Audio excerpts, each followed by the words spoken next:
Shalom, selamat pagi bagi Bapak Ibu Saudara sekalian. Saya Dr. Okta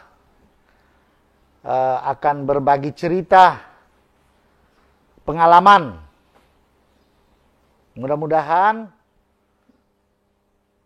cerita dan pengalaman yang saya bagikan ini bisa mengurangi keresahan, kecemasan bagi Bapak Ibu sekalian dalam kita menghadapi pandemi COVID-19.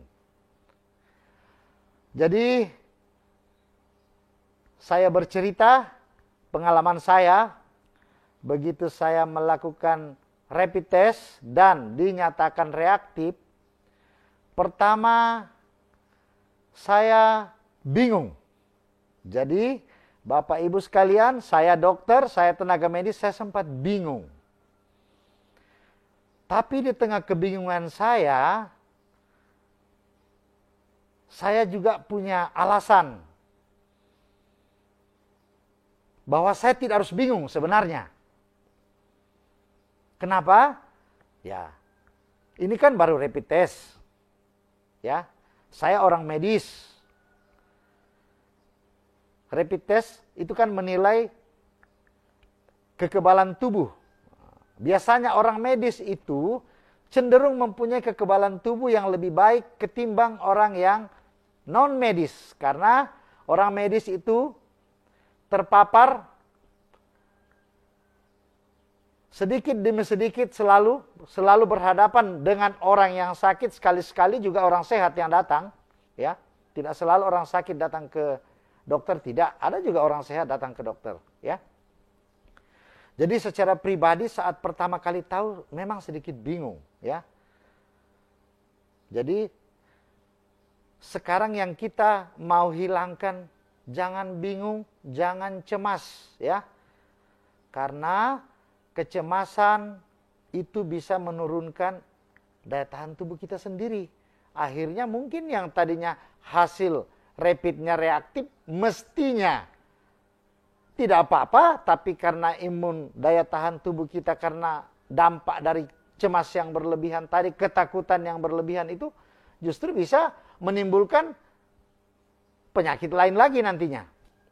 Jadi sejak divonis reaktif rapid test, ya reaksi banyak muncul, terutama dari pasien-pasien yang pernah saya tangani sebelumnya.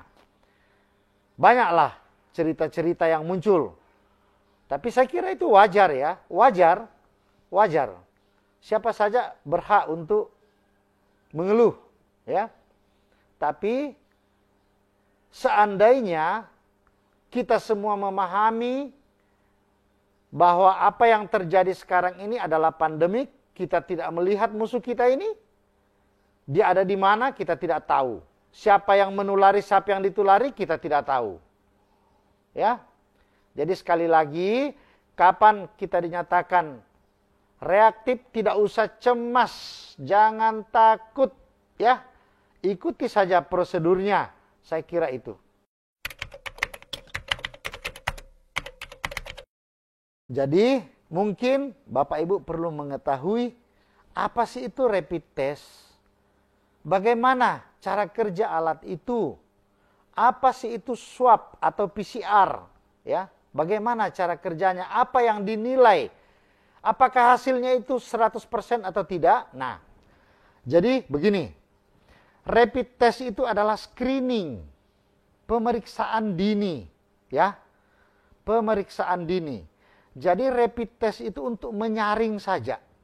Karena akurasi rapid test itu sangat kecil, ya. Kalau dari kondisi saat ini itu hanya 15% itu rapid test itu, ya. Jadi rapid test itu adalah screening, pemeriksaan dini. Jadi kalau ada orang kita curigai, ya, rapid test. Kalau hasilnya itu reaktif, jangan dulu buru-buru bilang, wah kena corona. Ya corona iya, tapi bukan corona 2019. Ingat, corona itu jenis virus, itu banyak corona, ya. Nah, yang kita alami sekarang adalah pandemik Corona 2019 ya. Jadi rapid test itu untuk menilai imunoglobulin, daya tahan tubuh.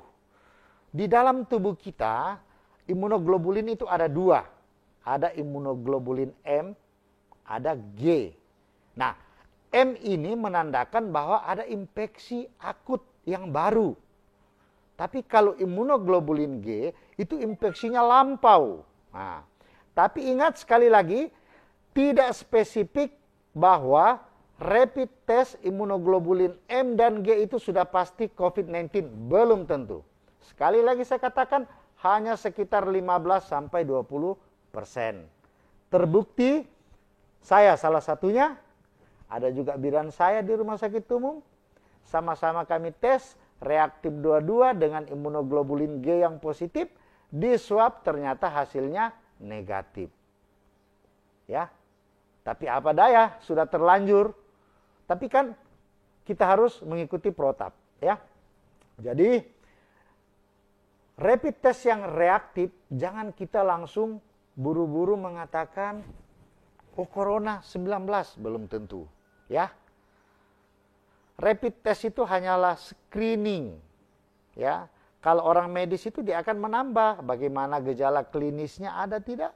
Kalau tidak ada, berarti kemungkinan untuk positif corona 19 lebih kecil lagi. Ya, jadi jangan begitu rapid sudah dikatakan reaktif kita langsung membuli orang. Itu salah. Justru kita harus mensupport. Karena ini musuh bersama. Jangan kita bully orang. Kita sama-sama melawan musuh. Tidak bisa dibilang hanya orang medis saja yang mau melawan. Tidak. Semua kita harus terlibat. Kita harus bersama-sama memutuskan rantainya. Supaya dia bisa hilang dari muka bumi. Nah, itu mengenai rapid test. Jadi sekedar tambahan bahwa rapid test juga ini tidak semua negara melakukannya. WHO sendiri, Badan Kesehatan Dunia itu sebenarnya tidak merekomendasikan untuk pemeriksaan rapid test.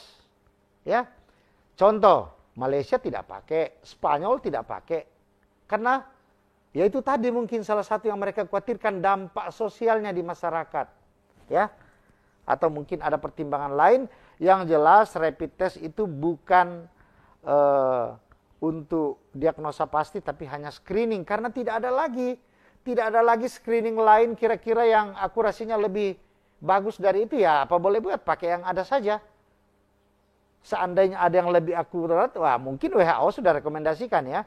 Untuk pemeriksaan swab atau PCR, nah ini pemeriksaan yang spesifik untuk COVID-19 ya. Jadi PCR atau swab test itulah pemeriksaan untuk menentukan apakah orang ini terinfeksi COVID-19 atau tidak. Ya. Jadi PCR itu pemeriksaan lendir atau dahak ya, diambil dari kerongkongan atau hidung bagian dalam 2 tempat ya.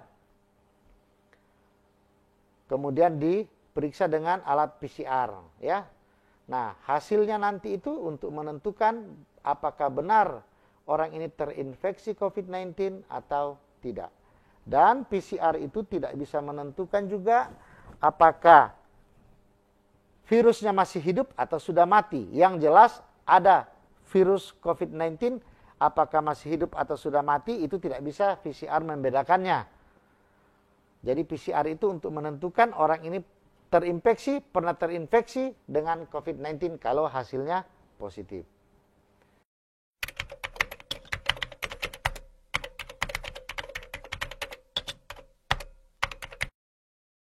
Setelah hasil rapid test saya dinyatakan positif, jadi dampak negatifnya terhadap saya dan keluarga itu memang sangat terasa.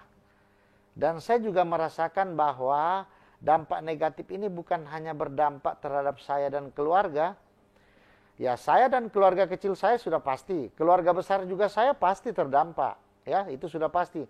Dan terhadap pasien-pasien yang saya pernah tangani juga sangat berdampak.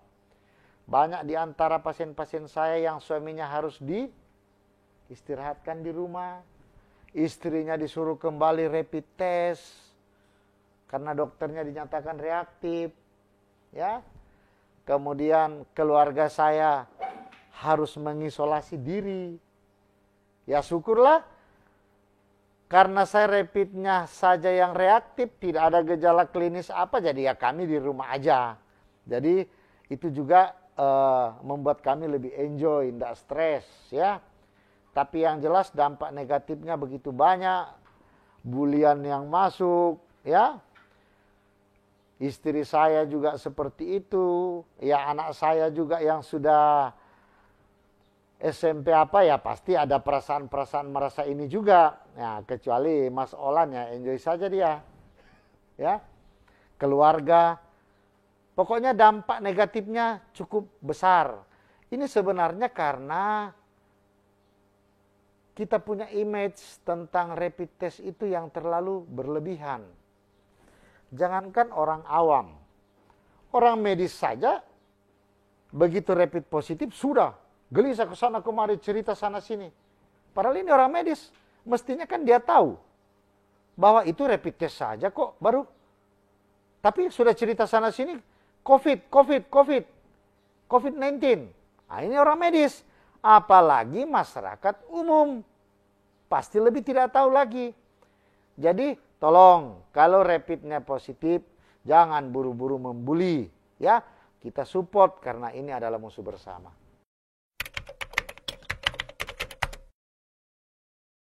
Setelah dinyatakan reaktif, ya sisi negatifnya banyak, tapi ya di balik negatif ada juga pasti positifnya. Pertama, mungkin saya bisa dekat anak saya, keluarga saya selama 2 minggu, karena selama ini ya saya itu pergi subuh, pulang subuh. Kadang saya pergi anakku masih tidur, pulang anakku sudah tidur lagi. Nah sisi positifnya ya saya bisa kumpul sama anak-anak saya, ya. Di sisi positif yang lain bagi saya, karena saya sudah melakukan swab test, itu saya bisa meyakinkan diri saya bahwa saya tidak pernah dan tidak sedang terinfeksi COVID-19. Karena bagaimanapun juga, saya kan orang medis. Penyakit ini kita tidak tahu. Saya bertemu orang mungkin 50-60 orang yang berbeda setiap harinya. Tapi dengan hasil pemeriksaan swab yang negatif, itu juga memberi nilai yang sangat-sangat positif bagi saya. Karena saya sudah tahu bahwa saya tidak pernah terinfeksi dan tidak sedang dalam terinfeksi COVID-19.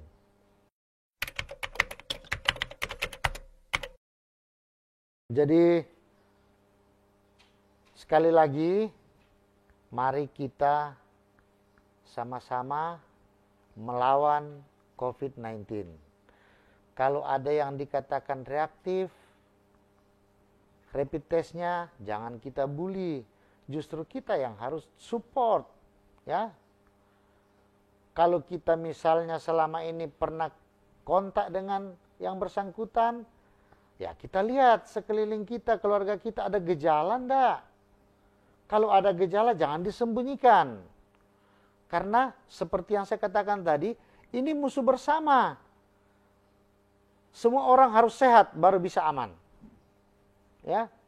Jadi tolong jangan dibully. Rapid test bukan yang menentukan.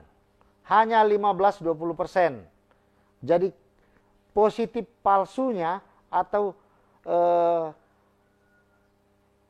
akurasinya itu kecil.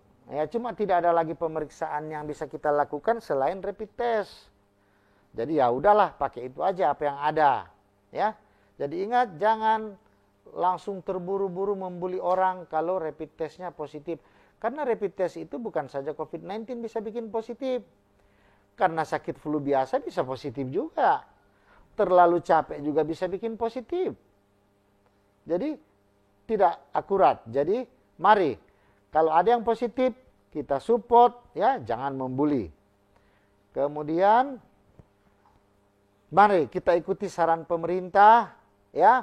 Lebih banyak berdiam di rumah. Kalau keluar rumah, pakai masker. Cuci tangan sesering mungkin. Di dalam rumah juga. Jangan bilang aku tidak pernah keluar rumah, cukup nanti cuci tangan kalau mau makan. Salah juga. Ya. Setiap habis melakukan sesuatu, bersihkan tangan. Ya. Jaga jarak, ya. Kalau kita ke tempat-tempat yang agak ini, jaga jarak, ya. Jadi kita harus mendukung program pemerintah. Kemudian kalau ada keluarga yang batuk, pilek, demam, periksakan segera.